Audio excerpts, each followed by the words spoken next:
পাবনার ঈশ্বরদীতে প্রাইভেট কারের নিয়ন্ত্রণ হারিয়ে গাছের সাথে ধাক্কায় প্রাণ গেছে 5 বন্ধুর। আহত হয়েছেন 2 জন। পুলিশ জানিয়েছে রাত 9টার দিকে ঈশ্বরদী থেকে পাবনার দিকে যাচ্ছিল প্রাইভেট কারটি। দাশুরিয়া সুগার মিলের সামনে বাহনটি নিয়ন্ত্রণ হারায় এবং গাছের সাথে ধাক্কা লাগে। নগদের কাছে সব গ্রাহকই প্রিয়, তাই তো সারা দেশে ক্যাশ আউট চার্জ সবচেয়ে কম। বন্ধুদের নিয়ে বেড়াতে গিয়ে যেতে হবে পরপারে, জানা ছিল না কারোর।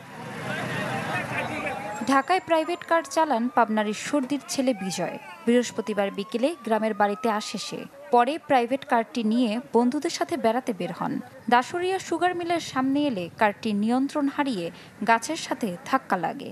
ঘটনাস্থলেই মারা যান বিজয় সহ 3 জন। গুরুতর আহত অবস্থায় 4 বন্ধুকে হাসপাতালে নেওয়া হলে আরও 2 জনের মৃত্যু হয়। গেঞ্জি টেঞ্জি ধরেন বাইর করতে লাগলাম, কিন্তু আর বাইর করতে পারলো না। ওই কলেজে থাক, আমি আর বের হবো।